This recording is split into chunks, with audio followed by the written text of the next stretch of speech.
എന്താഴ്ക്കത് ഇവൻ കിളക്കാനാണോ പോണത്?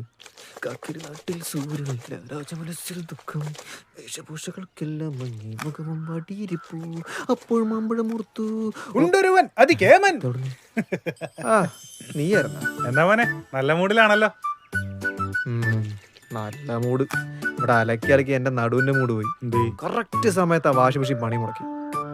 അതാണല്ലേ പീലിപ്പോസ് അങ്കിളിനെ പോലെ ഇങ്ങനെ അലക്കുന്നേ. ഇനിയിപ്പോ ഒരു മാസത്തേക്ക് അലക്കണ്ടല്ലോ. ഒരു മാസത്തേക്ക് ഒരാഴ്ച ഓടിയാ ഓടി. അല്ല നീ എന്താ ഇവിടെ സ്റ്റുഡിയോ പോയില്ല? ഇല്ലടാ, രാവിലെ ഒരു 28 കിട്ടുണ്ടായി. ആ അത് ഞാൻ ഒന്ന് ഫുഡൊക്കെ കഴിച്ച് കഴിഞ്ഞപ്പോ എനിക്ക് ഉറക്കം വന്ന്. പിന്നെ ഞാൻ വീട്ടിൽ പോയി കിടന്നുറങ്ങി. അല്ല നീ പോയില്ലേ? ഇല്ലടാ, എനിക്ക് കുറച്ച് അല്ലറ ചില്ലറ പരിപാടി ഉണ്ടായി. അല്ല ഇന്നലെ എന്തായിരുന്നു പരിപാടി? 3 പേരും കൂടി ഫാമിലി ആയിട്ട് കൊണ്ടായാലോ. 3 പേരാ? ഏത് 3 പേര്?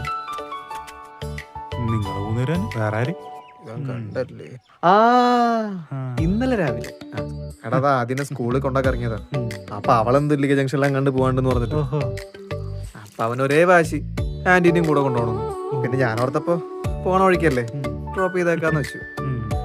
അതായിരിക്കും നീ കണ്ടത്. അതായിരിക്കും മോനെ. എടാ ഞാൻ നിന്നോട് പലവട്ടം പറഞ്ഞിട്ടുള്ളതാണ്. ഇനി പറഞ്ഞാ നീ എന്നെ ചീത്ത പറയുമെന്നും അറിയാം. അറിയാലോ, പിന്നെ എന്തിനാ പറയണേ? അല്ല ഞാൻ നിന്റെ കൂട്ടുകാരനല്ലേ, അപ്പൊ എനിക്ക് കുറച്ച് ഉത്തരവാദിത്തമൊക്കെ ഉണ്ടാവൂലേ. അപ്പൊ ഞാൻ പറയും. പറഞ്ഞു, പക്ഷെ ഒന്നും നടക്കാൻ പോണില്ല. എടാ ഞാൻ എന്താ പറയാൻ പറ്റുന്ന നിനക്കറിയോ? എടാ നാറി, വല്ലപ്പോഴും വേറെ എന്തെങ്കിലും കാര്യം കൂടി നീ എൻ്റെ അടുത്ത് സംസാരിക്കണം. നീ എന്നെ എപ്പോൾ കണ്ടാലും പറയണ എന്താ? ഗിരി ഒരു പെണ്ണ് കെട്ട്, ആദ്യക്ക് ഒരു അമ്മ വേണ്ടേ, ആ കൊച്ചെങ്ങനെയുണ്ട്, ഈ കൊച്ചെങ്ങനെയുണ്ട്, ഇതല്ലാതെ വേറെ എന്തെങ്കിലും നീ എൻ്റെ അടുത്ത് പറഞ്ഞിട്ടുണ്ടോ? ഇപ്പൊ പറയാനായിട്ടൊരു പേരും കിട്ടിയിട്ടുണ്ടല്ലേ. എടാ ഇത് എപ്പോഴും പറയണ പോലെയല്ല, നിങ്ങൾ തമ്മിൽ നല്ല മാച്ചാണ്, പിന്നൊരു ഫാമിലി വൈബൊക്കെ ഉണ്ട്. എടാ നിനക്ക് എന്തിന്റെ കേടാ ഭാസ്കര?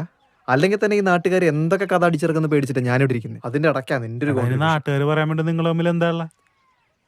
എടാ ഭാര്യ മരിച്ച് ഒറ്റയ്ക്ക് താമസിക്കുന്ന ചെറുപ്പക്കാരന്റെ വീട്ടിലേക്ക് ഭർത്താവും കുട്ടിയിലെത്ര പെങ്കൊച്ച് ഒറ്റയ്ക്ക് വാടകയ്ക്ക് താമസിക്കാൻ വരുന്നു. പോരെ നാട്ടുകാർക്ക് കൂടെ കഥ അടിച്ചിറക്കാൻ? അങ്ങനെ ഒന്നുണ്ടല്ലേ? പിന്നില്ലേ. എടാ അവൾ ഡിവോഴ്സ് പോലും കഴിഞ്ഞിട്ടില്ല, അവൾ ഇപ്പോഴും വേറൊരാളുടെ ഭാര്യയാണ്.